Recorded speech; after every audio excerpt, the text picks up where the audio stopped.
And welcome inside episode 38 of Breaking Bats, presented by Not For Long Media. My name is Justin Ayers, and this week, in honor of the Phillies and the success they've had this postseason, we have a twofer for you. Thanks to Colin Thompson and the Colin Thompson Show. Check them out wherever you get your podcasts. We have two interviews for you guys. The first one will be with veteran Phillies sports reporter Leslie Gudel. She covered the Phils during their heyday in the late 2000s. And Tom McCarthy, now a recurring guest, Philadelphia Phillies broadcaster, all to talk about the Fightins and the incredible run they've had this postseason. But before we get to those two, this episode is brought to you by our friends at Som Sleep. Are you having trouble getting enough sleep at night? Because Som Sleep has you covered. The scientifically advanced Som snack includes ingredients that are naturally found in your body like GABA, magnesium, and melatonin. Sleep is the best form of recovery, and it's helped people everywhere take their game to the next level. It's simple. All you have to do is drink one serving just 30 minutes before you go to bed, and your body will naturally calm itself down. Other sleep supplements leave you feeling groggy in the morning, but not Som Sleep. Wake up feeling refreshed and ready to conquer the day. Go to getsom.com, click shop, and enter the code BATS, that's B-A-T-S, at checkout for 10% off of your entire order of Som Sleep. Now here's Leslie Gudel. All right, so we're back on another episode of the Colin Thompson Show, mixed cross-pollinating with our friends at Breaking Bats, a not-for-long media production. It's Red October. It's MLB playoffs.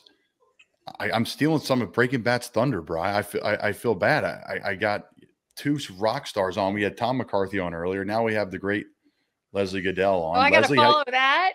Oh, T-Mac. Live from San Diego. That's great. Any good T-Mac stories? Oh, I don't really have any. Guys, there's a big difference between Harry Callis and Tom McCarthy in the eventful story section, you can tell. What's your most memorable Harry Callis story? Oh, Harry and I put a few back at the bar. I think every Harry Callis story starts with that, by the way. Harry and I put a few back at the bar at the Grand Hyatt, New York. And there was a day when I was like, do I want to do like baseball play by play like that? There weren't any women doing it at the time. And we charted the course. And then I decided I wasn't doing it. That's how long we sat at the bar. It was like, there's no way I can do this. It was one of those that it was going to be a long road. We went through every stage of the game. And Harry was terrific.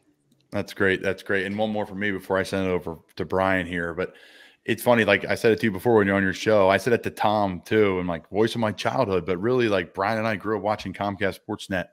And you were on it, and you were fantastic, and you covered some of the best, Philly sports memories. But really, for me, it's you and the Phillies will always ring home. And those awesome years where we were in high school, and just all these awesome memories. You look back on, those times together, with the Phillies and the success and how they were built, and the manager and the players and the star power. What are some of the takeaways? The Phillies are going on a great run now, but what were some of your takeaways from that huge run? It was like a decade long, maybe a little less than that, but half a decade plus long of success, and then a world championship. You saw it build, right? You had Scott Rowland. You'll get a kick out of this. I actually talked to Scott a couple of weeks ago because I was sitting in for Greg Murphy on Glove Stories, and I was trying to get Scott as a guest, and Scott texted me and said, my life is really good without podcasts in it. And I said, Scott, like, that's not a no, right? And we ended up talking for quite a while, and I said, you get into the Hall of Fame and I'm coming. Like, that'll be my first ceremony. He'll get in. I'm certain he's going to get in. So you had Scott, right? And that was, and then Schilling, and you had what you thought was the makings of the foundation of the next generation. And, here's a story for you that, I've only shared a couple of times, but, Pat Burrell, I had met after he was, drafted, and he was at the rookie All-Star game. He was at the All-Star game in Boston in '99 in the Futures game. And he came out with a bunch of us. I introduced him to some people. So when they were interviewing for managers, there was, it was when Boa got the job. So this was before that, I believe. We were going out. Darren Dalton was interviewing too. So I was friends with Darren and his wife, Nicole, and we were all going out to dinner. So I invited Pat to join us too. And they had not met, right? They had just met that night. And it was like, there were 6 or 7 of us at the table, but you would have thought there were only 2 of them. It was Pat Burrell and Darren Dalton. And it was Pat's initiation to leadership. They were talking about what it was going to be like when Darren got the job. And of course, Darren didn't get the job.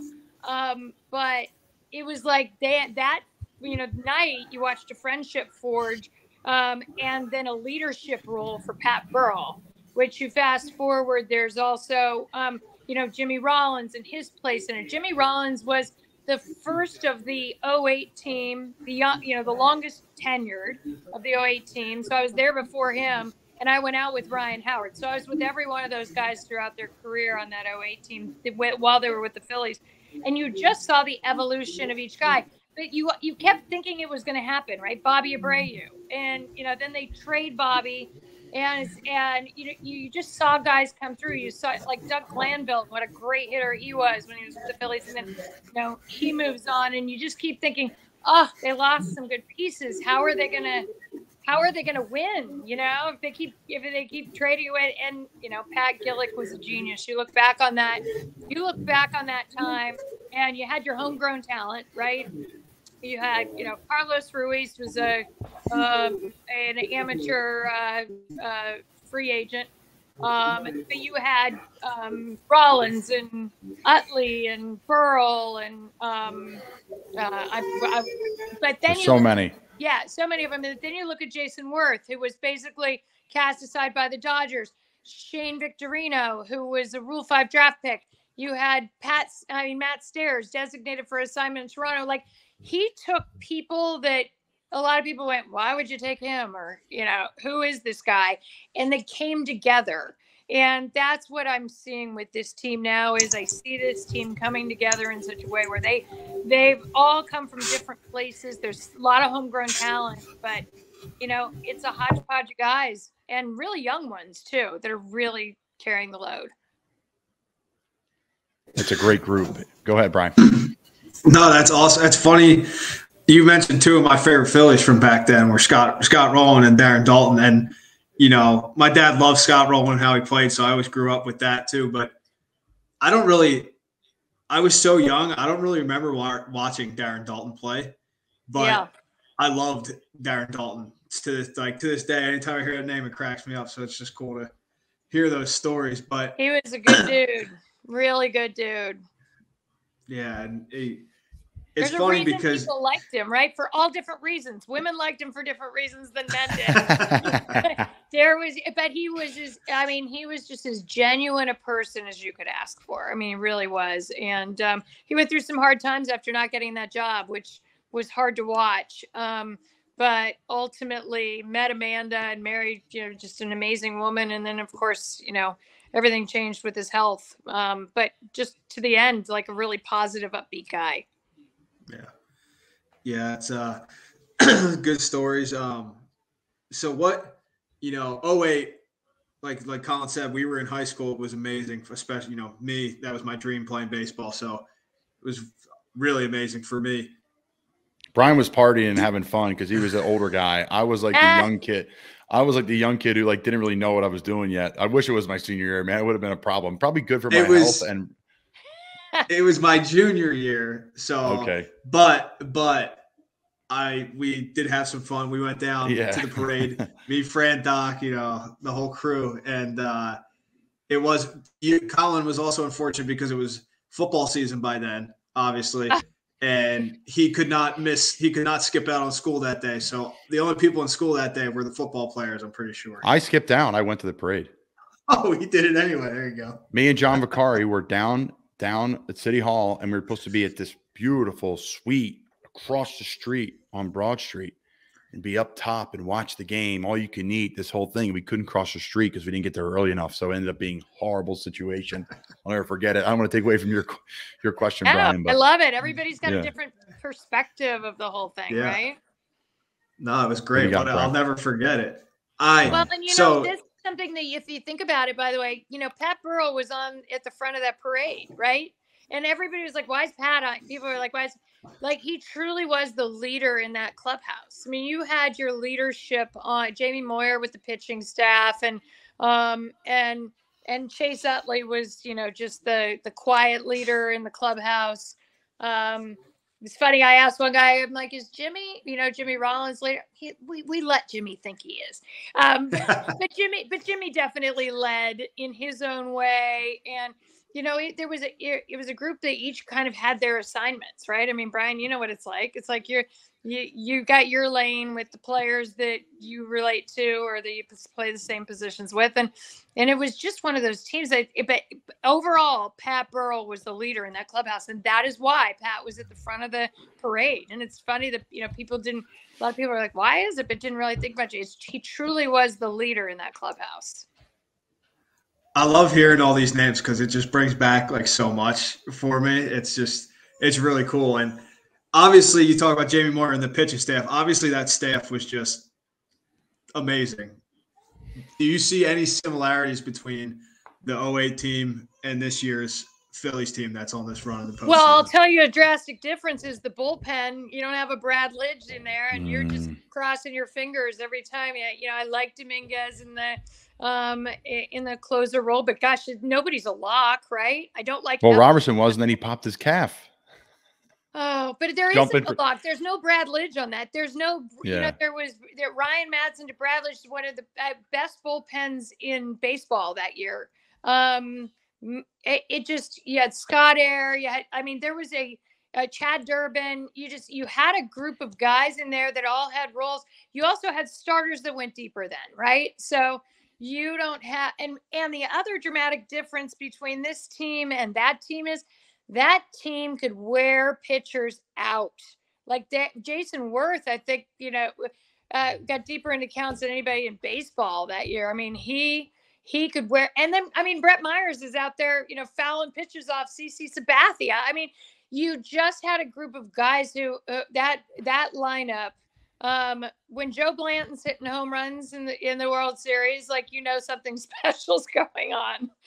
It was an amazing group, but they had depth that this team, what I see in similarity in answer to your question, sorry, I got off track there, is that you don't know who's going to step up any given day. And that to me is what a winning team, it's not the same guy every night.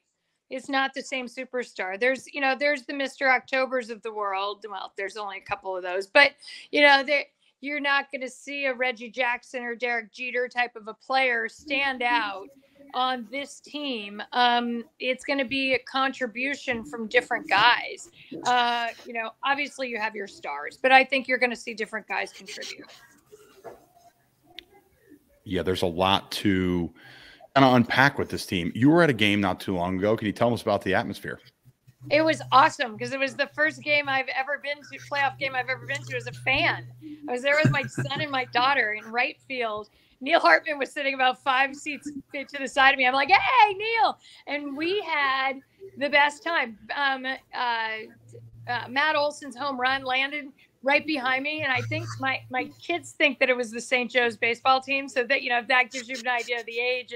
And these guys were so excited. We're looking at, I'm pulling up the video. I'm like, look. And they're like, oh my God. Like, it was just so cool. And then of course he threw it back, which was cool. But it was like, we were right out there. There's beer flying everywhere. And I'm experiencing it with my kids. And, you know, I posted a couple of videos, but they don't do it justice. I mean, and it reminds, people are talking about, oh, it's loud as it's ever been. It was really loud during the Phillies postseason runs. And in fact, it was actually loud every game of the year because they sold out for so many years straight. I think, I know I'm jumping all over the place, but it's making me think of other things. That team in 08, there was consistency in the lineup and that you saw a lot of the same guys. There were a lot of stars, right? Between Utley and Howard and Rollins and Chooch and, you know, the guy Cole Hamels and guys on the pitching staff. There were top to bottom, a lot of name guys everybody was familiar with. This team has been, I don't know, maybe call it an acquired taste because you haven't really known them. Some of them were, you know, came up this year. Some of them they've been acquired, really. Yeah, have truly been acquired, right? So I think people are just getting to know these guys, But what this team has done that has impressed me so much that, Colin, your generation, Brian, your generation, they've engaged in social media. They have let people in, right, in ways that you didn't have access in 08. If we'd had our phones out videotaping at that time, it just would have been awkward. It was just not what you did then, right? I mean, there were cameras in there, but they've got their music list, and and then they go to Xfinity Live, and like they're one with the people out there, like unbelievable, just really unbelievable. And that is a testament to this team's understanding of what it means to be in touch with the fans. And I think the fans are embracing that in a big way. No doubt. That's all well said. And what is there any besides the World Series? Is there any favorite moment or one moment that sticks out to you from that 08 team? Yeah, actually more than the World Series, believe it or not. And everyone thinks it's the World Series, but when they won the World Series, we were lined up under the tunnel waiting to get on the field. We were all watching it on a TV about this big in the corner of underground at Citizens Bank Park. And you're feeling, and you hear it, right? You're feeling it, and you're like, oh my God, I'm not out there. I will never forget them winning it in 07. They got over a hump, right? And it was funny because then they got their clocks cleaned by Colorado right away. But it was like the next year when they got in and they won the division, it was like, okay, act like we've been here before. There wasn't a big celebration. It was like you saw a different mentality in the way they approached it. But in 07, when they won to get over the hump, the euphoria in that clubhouse. I didn't come out with a single dry spot on my clothes, and I learned my lesson, and champagne in the eyes and all of that stuff. But wow, that was the coolest. That was the coolest moment for me. So there's a couple things that I want to remember here. One, Brian, there's a great story when Leslie gets off. I'll talk about my uncle's brother sneaking onto the field for the championship parade and handing you drinks, Leslie. He snuck on with behind the Victorino family and party. That's the story, but I'll tell it in depth. What else are they going to unpack there? Man, this happened to me early too, Brian. I got a million things I'm trying to unpack and get it going. It's not professional of me, is it? No, it's good. Temple media grad, but there's so much to unpack too. I think really what I wanted to talk about was and growing the brand of baseball and growing it to, like Brian was on earlier, we're talking about NFL and how they display their players, NBA, how they display their players. The MLB can improve with that. And the NHL can improve with that as a hockey fan. And I want to hear your opinion on it. But I do think the 08 team, because there's some more homegrown players, there was just so many people to wrap your arm around. I think people like the same people, don't get me wrong, but like everybody liked one of the main three or main four: Cole, Jimmy, Chase, Ryan. Like everyone had their guy, and everybody loves Chase, right? But like everybody had another guy. Yeah. Everybody had like Carlos Ruiz. Like my dad loved him. He's like, this guy can call a game. He's timely hitting. Mm-hmm. He's like the perfect catcher. He's affordable. Like, and then like people love like Jason Worth or like Pat Burrell, who was like still so solid. Like there really was like one player on the team, like Pedro Feliz, that really was just kind of there in third base. Yeah. Yeah. So, but other than that, everyone else was like this crazy star. And I just thought those teams, like, I just remember like the euphoria. I went to I think game 2, the really cold game. I went to a Flyers game at 1:00 on Saturday, and then went to game 2 when they won. I guess they beat Tampa. And I just remember just like these big brands and these big names and walking down to this bank park and that you had the big posters of the players and just like the branding. I'm not saying it's gotten worse or better. I just know it's not where it should be. Leslie, you're someone who's in this field, this branding, marketing field. If you had to put your thumb on it, what has happened or what can improve, what do you think it would be? Well, I think that players are their own brands and they're responsible for their own marketing anymore. And I think that I think that baseball, especially the stars, make so much money. Let's use Mike Trout, for example, right? Like Mike Trout is as generic a guy as you're going to find if you put him someplace where he's not expected to be.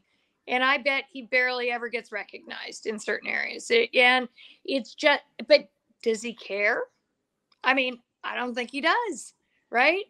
And I think that there is I don't know, Brian can speak to this more than me, but I think there's a full team mentality in baseball that doesn't allow for a star as much as some of the other sports do. Like, if you act like a star in the clubhouse, I think it can cause fractures on a baseball team that it doesn't cause on in other sports. I could be wrong.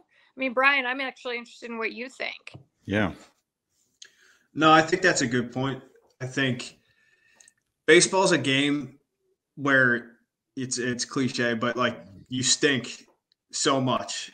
You know, you're worse. You're 7 out of 10 times, right? You make an out. So it's like it's hard or not smart to be as cocky or I don't know, as loud as some football players or basketball players, because whenever they go out there, you know, if you're that good, you're doing really well every time you play the game, right? But baseball, that could be streak. You don't want to mess with the streak. Yeah. The baseball gods get you, and it's such a streaky game too, right? Like, hey, you have really good. All you have to do is look at Baseball Reference and look at guys' months, and you can tell when guys get hot consistently throughout their career if they've got a body of work to look at. The numbers tend to be very consistent. So that's a good point, Brian. And then like specifically talking to Trout, yeah, he's definitely just a low key guy to begin with. Mm-hmm. And I think more so than that for him being with the Angels and just the struggles that they've had as an organization has hurt that brand that you're talking about for him too. Or just the fact that people would know him more if he was playing for the Phillies. Or if he was playing for the Phillies, you tell me Mike Trout wouldn't be like a superhero in Philly, South Jersey, like playing home like that. I mean, it would be huge. But yeah, the Angels, they've tried. They've spent money and they've tried, but it just has not worked out. Oh, so I know. I think that's LA. I worked in TV in LA. Like, I worked 2 years in TV in LA and I got recognized like 3 times. I worked 2 weeks here in Philly and I walked down the street. People are, Leslie, and I'm like, hi, do I know these? Oh my God, they're watching our show. Like, completely different, right? A completely different scene. But I think back to what you said though, Colin, you could be a known commodity. You could be somebody people know, but you're not working the brand the way that I think athletes in other sports can work it. I mean, hockey, not as much, but I just think the more people are engaged in social media, the more that they let people into their lives to the extent that, I mean, Colin, you and I have talked a lot about this. Like, it's telling enough of your story where people feel like they know you, yet still maintaining enough of your privacy. And I just think baseball players make a whole lot of money. And if you don't, then you don't feel like you can be the guy out there doing it. And they don't need any more money. Yeah, I think too. No, what Brian's laughing at the money part. I think, to me, as someone who's an outsider who has been around players that make a lot of money in football and interact with social media, whether it's their brand or not, but they do it because they know it's good for themselves, good for the game, good for the team, good for the brand, all those things. I think the great point is the failure of baseball, the constant failing. Yep. It's a where great football, and you're visibly failing. Like, I'm at the plate, it's the playoffs, everybody sees it. Like, and again, does that matter? No. But, everyone sees it. It does matter. It does matter, though. It's why the sport is having trouble getting young people to play it. Yeah, because a lot of failure. The failure is not, my son's generation, failure will send you to another sport. Like, the resiliency factor is not there. That's interesting. Really, I like the point that Leslie said too about money, because Trout his contract is 300 and whatever it is. He's probably like, why do I even care about being popular or endorsements or anything? I don't need it to help me make more money. Like, I'm good. And a lot of the other guys are probably like that way. That's why it's so kind of unfortunate, like when Fernando Tatis Jr. comes along and was the star that they were building up, and then obviously, the PED things happen, and now whether his story is true or not, it doesn't really matter because that whole image is kind of tarnished. So it's like, where is baseball was pushing him? Where are they going to next? Shohei Ohtani and blowing him up is like, baseball needs that guy to come along, and it's like Tatis was it, and now we don't know if that's it anymore. So well, I thought that was good. Who is probably the most recognized, talked about player in the last 15, 20 years? I mean, you can argue Alex Rodriguez has made the news. Yeah. And not a lot of people like Alex because of his showboat style, right? So there is, again, that's baseball. I think it's a put you in your place kind of sport. You are not too good for anybody else on this team. And there is just a real team mentality. It's not a standout star mentality.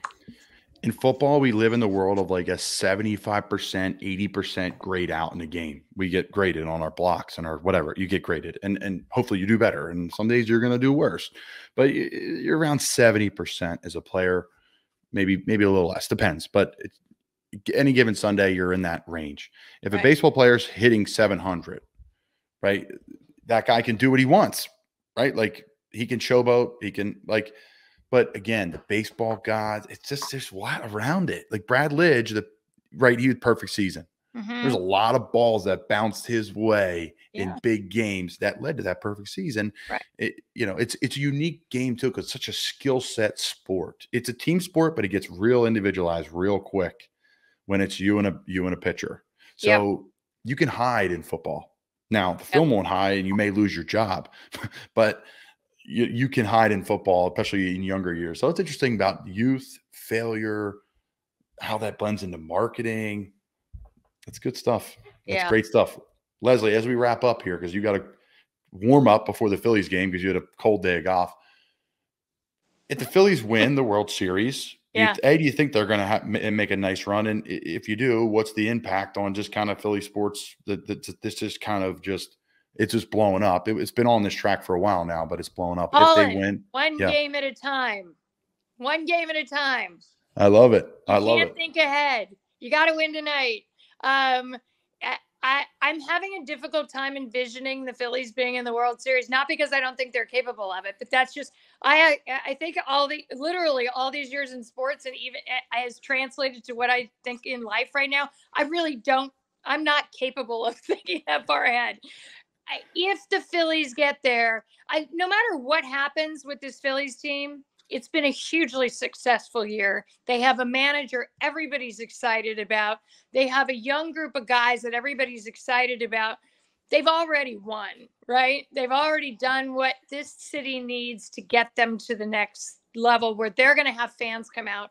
They're going to have people come out next year. You're going to see the residual effect. It's the bigger effect to me is how do you build on this no matter what happens this year? Because anything they do from here on out is a successful season. I think they're going to attract some free agents, that's for sure, because now they know it's for real. It's a fun place to play. People are seeing Red October, great market, and they have a bunch of money. Yep, totally agree. Leslie Gudel, thank you for joining our Breaking Bats and Colin Thompson show collaboration. Go Phillies, and have a great night. All right, you too. Thanks. And thank you to Leslie Gudel for coming on the podcast. And before we get to Tom McCarthy, we have a word from the official sponsor of Not For Long Media and the Breaking Bats podcast, the Original Fudge Kitchen. It's a staple of the Jersey Shore with 6 locations in Cape May, Wildwood, North Wildwood, Stone Harbor, and Ocean City. The Original Fudge Kitchen makes all of their fudge in store, guaranteeing a delicious product, so stop by and let them know that Not For Long Media sent you. I'm a huge fan of their Instagram. I talked about it last week. At the Original Fudge Kitchen on Instagram. We are deep into fall. It is spooky season, and the Original Fudge Kitchen is your home for all of your Halloween treats, pumpkins, pumpkin pie fudge, yummy gummy eyeballs. I mean, it's fantastic the work they're doing at the Original Fudge Kitchen to celebrate fall, Halloween, and spooky season, so definitely check them out. But if you aren't able to visit in person, they ship all across the country. So be sure to check them out at fudgekitchens.com. That's fudgekitchens.com. The Original Fudge Kitchen is, of course, shipping fudge and sweet treats all across the country. Now here's Tom McCarthy. What is going on, everybody? It is officially Red October. Padres fans would not claim it Red October, and the rest of the fans that have lost, the Mets fans in particular, hello, Mets fans. I am joined today by the great Tom McCarthy, Phillies broadcaster for decades now. Is that fair? Decades? Yeah, it makes me feel old, but yeah. Decades. Northeast Philly, Jersey's finest, and also Brian O'Grady with Breaking Bats and pro baseball player. How you doing, Brian? Good, man. Good to be here, and good to see you again, Tom. You guys too. What part of the world are you in right now? I just got back home to Florida on a week ago. Oh, okay. Yep, very happy. Brian is back. Brian is back from playing in Japan. Again, check out Brian, Justin Ayers on the Breaking Bats podcast. This is a joint effort with the Breaking Bats podcast, the Colin Thompson show. It's playoff baseball. And, you know, I don't have a ton of baseball guests on because our baseball show's killing that, but Tom's a friend, a great guy. The quick story how I met Tom, for those that don't know, Tom's a broadcaster for the Phillies. After Harry Callis became the voice of my childhood, and I'm with the Bears, and I look down the sideline. I'm on the practice row with the Bears, and Tom's there because he's going to do interviews with Mark Sanchez or Mitch Trubisky or Mike Glennon, maybe it was at the time, and talk to the Bears guys for a Christmas Eve game against the Browns at home. And I was like, I got to go meet Tom. I'm going to meet Tom. What do I have to lose? So I kind of barged my way into the media meeting, and now we met, and now you've been on our show. So I appreciate you coming on, man. It's been quite the journey. It's funny. I told a story the other day about that game. So I had to be home. My wife said, you can do that game, but you cannot miss Christmas Eve Mass. So I walked in to Mass at 10 o'clock that night in Jersey. I don't know how we did it, to be honest with you. I don't know how. I had my boys with me, too. They were spotting and doing stats. And we walked in, literally, the priest was waiting before he started the Mass at 10 o'clock. It was pretty funny. Do you ever journal these things down, Tom? Like, I think that's my one regret is, like, I wish I've journaled some of the craziest days I've had in sports because I would look back and laugh. Like, when I'm, like, tired in the offseason, I've done, like, 2 things, and I see my day, I'm like, I haven't stopped moving since 5 a.m. Yeah, it's funny. I thought about that the other day because there are a couple of them. I remember doing a Rutgers game when I did Rutgers radio, and I had to do the Phillies pre and in between games of a doubleheader on the radio, too. So I was doing the Rutgers game, and it was going into overtime, and the game finished 5 minutes before I was supposed to go on the air to do the Phillies pregame show, and I'm doing the pregame show, and it's raining in Cincinnati, I think it was, so I had to then take phone calls, and I had a bunch of people from the Rutgers game calling and saying, I'm not really sure how you're doing this right now, if you know what I mean, because I'm on 2 different radio stations. I mean, it was just funny. That kind of stuff is funny. It is funny, man. It is great. It is awesome. And it's a fun part about the job and being involved in sports. Everything's up in the air. You got to roll with it. Where are you at now? What is your schedule looking like today? So I'm in San Diego. I got to be over at the ballpark at 2 and start doing some interviews, meet with Rob Thompson, Philly Rob, as people call him, and just get kind of ready for today's game. I'm excited about it. Weather's awesome here. I've been up since 4:30 because I can't get adjusted to the time. Brian knows something about that. And it's been great. It's been great. It's been great. Man, Tom, I'm definitely a little jealous. I'm not going to lie. It's San Diego is a great place. That weather you're talking about is absolutely phenomenal. But, it's funny for me because obviously I grew up in Philly. So Phillies still have a soft spot for them. And then, my last MLB team was the Padres. So I know most of those guys on that team. And it's pretty cool. But do you think there's going to be any, not nervousness, but San Diego has been so amazing. I know Philly has too with the crowds and everything since the playoffs started. And San Diego, all they have is the Padres now. So do you see that home field advantage, really turning any momentum there for the Padres? Well, I know what it did for us against the Braves this past weekend. I mean, Citizens Bank Park is raucous when it's postseason time, and they hadn't been there in 11 years. So I heard it was pretty intense here in the Dodgers series. I can't wait. Here's the thing. Like, game 1, to me, this is just my experience as a guy watching it. Game 1 seems to go by so fast. There's like butterflies, people there's like weird stuff that happens. So I'm interested to see how both teams kind of, if they're acclimated to the postseason and if there's a little bit more of a relaxation going into this game compared to, let's say, Phillies game 1 against the Cardinals and game 1 against the Braves. I'm interested to see how that's going to work today. But yeah, I do think the crowds at both places can lift up the teams. I know what happened last weekend in Philadelphia, and I'm sure it's going to happen here in San Diego.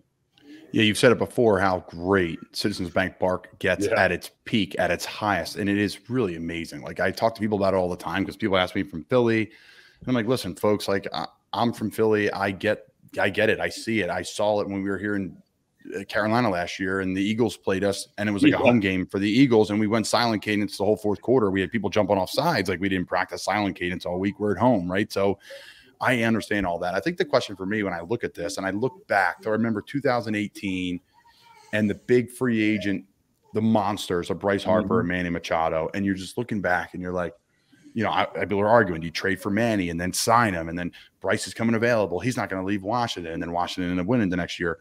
But Philly, 13 years, $330 million for Harper, and then Machado, 10 years, $300 million, right? So these mega deals, who has won those signings, and then who is more important to, you know, each franchise in this playoff series?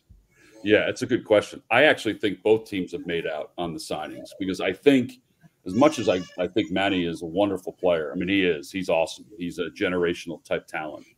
I think he's right where he needs to be in San Diego. And I think the same with Bryce. I think Bryce could have fit anywhere, but he fits Philadelphia. So I've always said to people that he's the least of the Phillies issues. Like, he is the least of the Phillies issues. So I think both have kind of won that one. I really do. And I think it's worked out. I mean, for both cities, it's a lot of cachet, but Bryce has been worth every penny of it. He really has. That was a great question, Colin, and I think that's a phenomenal answer. Both guys have definitely lived up to the billing there, and it's going to be a great series to watch. And staying along those lines with Harper, the last time the Phillies were in San Diego, Blake Snell hit him, and that's how he ended up on the injured list. So, and obviously that's a big matchup there, left on left. So what do you see in that matchup? And Snell threw really well his last outing. So how do you think that's going to go? Yeah, pitching was great in that series. That when the Phillies and Padres faced each other here in San Diego, and it really was even in Philadelphia. And their 3 wins are shutouts against the Phillies. Bryce talked about that yesterday. He said, you know, he's known Blake Snell for a long time. He's known him since he was like 11 years old, which is kind of weird that a lot of these guys have played together on all these travel teams, the San Diego Stars, Musgrove, Harper. I guess Blake Snell played on a travel team with Harper too. He said he's not really fazed by it. I don't think he will be. If this was his first weekend back, I mean, you know how it is, Brian. I mean, I think he'd be a little jumpy because he was last year when he got hit by, was it Gallegos or Cabrera from the Cardinals? One of those guys. He got hit in the face. So it took him some time to get back rolling. But I think he's going to be fine. I really do. It was funny, though, listening to him talk yesterday about that and about the relationship that he had with all these other guys because of travel ball. But I think he's going to be fine facing him. Love it. I love it. Go ahead, Brian. What do you got? No, I was just going to say the last one that I was thinking, it just popped in my head. We have the Nola versus Nola series going here. First time ever. Which is first time ever? First time ever in postseason baseball. At least this is what I've been told, because our research department looked at it, that a brother will pitch to a brother in a postseason game. First time ever. Like there have been guys that have faced each other, like Ken Boyer and Clete Boyer and Dane and Garth Orge and the Alomars when Roberto was with Baltimore, which I forgot that he played for Baltimore, and Sandy was with Cleveland. But they never faced each other pitching to hitting. So this will be the first time. It's pretty cool. I feel bad for AJ and Stacy Nola, mom and dad, because I mean, AJ, they wear it on their sleeves. I mean, that's got to be tough. It's got to be tough. It is the ultimate win-win, though. I mean, Brian's now a parent. I'm not one yet. Yeah. But that's the ultimate win-win. Like, it stinks. Yes, one of your sons will lose. But then you get to go on this amazing journey to the World Series and be a part of that, too. And I'm sure the other brother is going to just come to the World Series.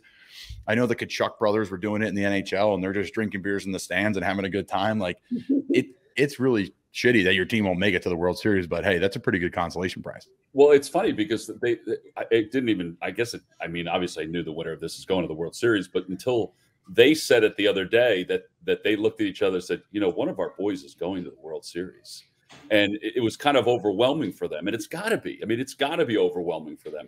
Listen, I still get antsy when my son plays his independent ball games. I mean, it's, I can't imagine watching both boys face off against each other. It's got to be an incredible, incredible experience. The funny thing is Austin is the overachiever. Aaron was a first-round pick that was expected to be in the big leagues. Austin really had to turn himself into a big league player by going behind the plate. So it's a really cool story. Yeah, that is a great story. And I want to get into Brian talking a little bit about San Diego here, but I'm going to ask you about it, T-Mac. What's the vibe in San Diego? I was out there this offseason. Obviously a really cool, amazing place. Yeah. My uncle has the most takeoffs and landings on the aircraft carrier sitting there in the harbor. So, so I had some cool history. Right outside my window. It's that is an unbelievable. It's unbelievable taking a look at that thing. It's unbelievable. Yeah, the Midway. Shout out to Captain Ken Stomp. The Midway. Yeah, it's unbelievable. Yeah. I mean, literally, I'm looking at it outside my window. No, it's fantastic. But for me, it's the like, what's the vibe there? I thought it was really cool. Everybody wore Padres hats when I was out there. We went there in March, and it's like the only team really. Chargers left, but everyone has the Padres hats. They're all different colors. Like it's kind of everyone's bought on it. What's the vibe out there, Tom? And then Brian, can you share a little bit about the fan base out there? Yeah, it's funny. It's hard to tell sometimes because there's so many conventions and people from outside of town that are here, including Philly fans that I saw when I was walking yesterday. But they're definitely into it. I mean, it's, we sold out in minutes. They sold out in minutes. So, I mean, they're into it just from like walking around the town, going through the gas lamp district. You're right. They have nothing else. They have San Diego State, they have University of San Diego, and they have the Padres, and that's it. And that to me, they have a women's soccer team that's in the playoffs now too. They're huge. That apparently they sold out that place as well. So, I think they have dollar beer night at the AAA hockey team, or the not AAA, the AHL hockey team. I think they have the goals. I think they have a dollar beer night. And it gets packed, which is great. Yeah, it's a great sports town, man. I mean, it's after being there, I feel bad that the Chargers left, really, but it's ridiculous. It just thanks. It for sure, but it just made all those teams you just named that much more important to the city, and especially the Padres. I mean, the Padres, those games, Van, were always fun to play in last year. The stadium's beautiful, like you said, it's right next to the gas lamp district, so there's plenty to do down there.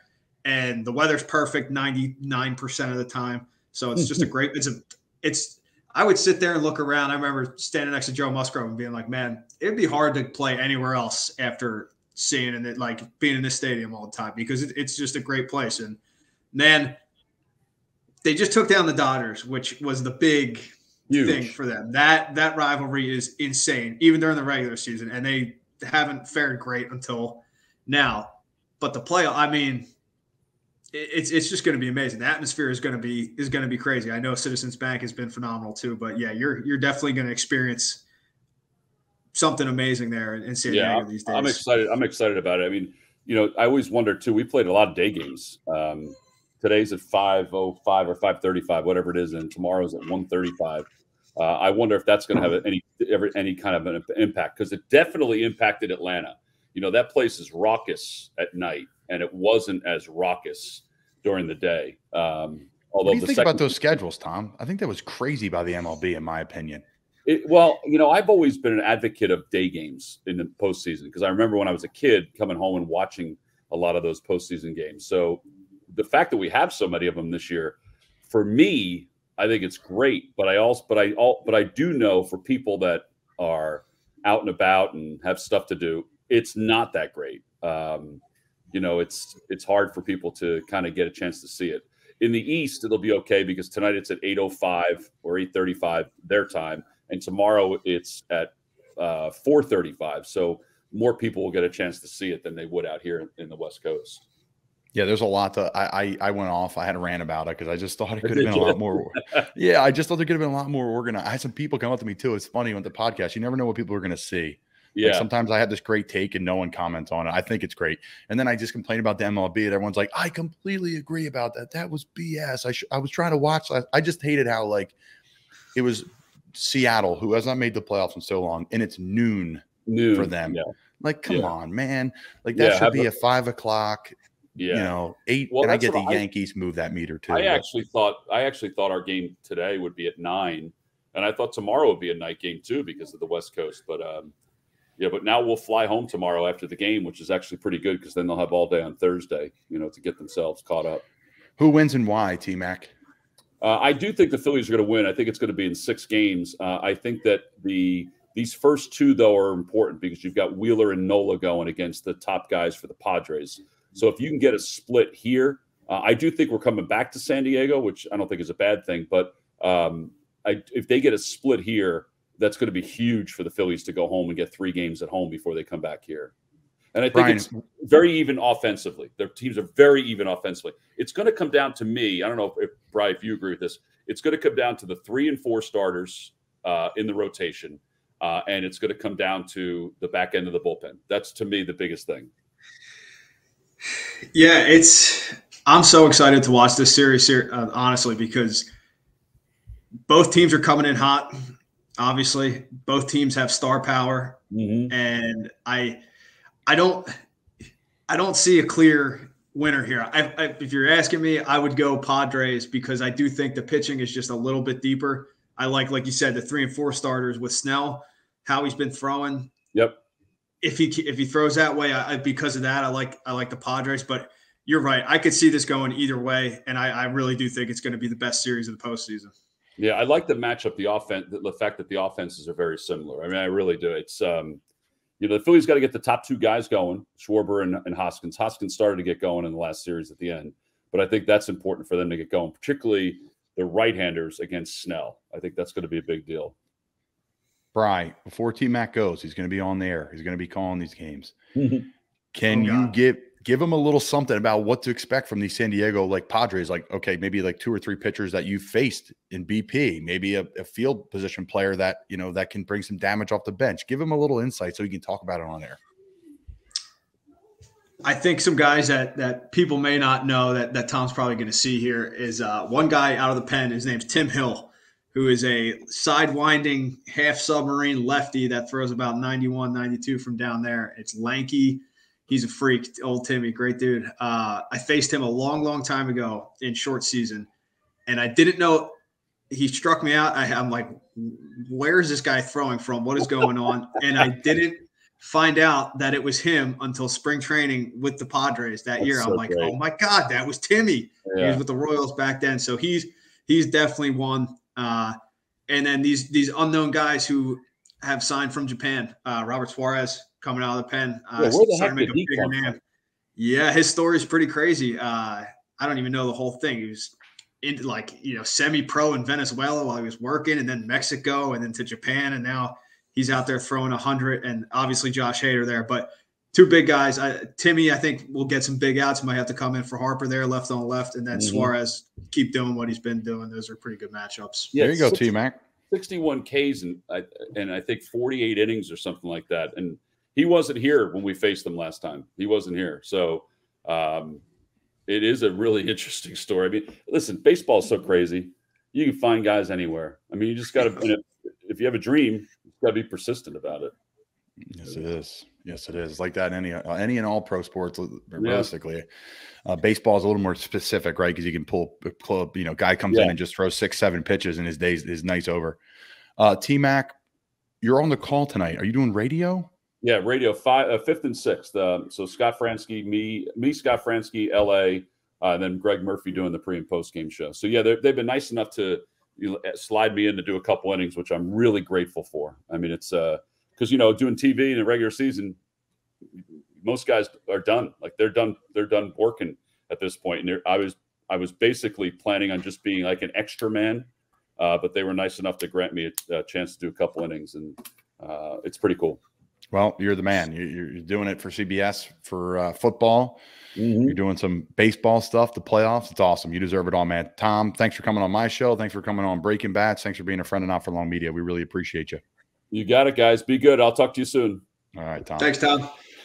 And thank you again to Tom McCarthy and Leslie Gudel for coming on this week's episode. And also, we wanted to give a special thank you and shout out to Colin Thompson and the whole Colin Thompson Show gang for doing this whole crossover episode. It was really cool hearing Colin and Brian kind of tag team these episodes. They've been friends for so many years, going back to outside Philadelphia. So to hear them both talk about Philly sports like that, it was really, really cool.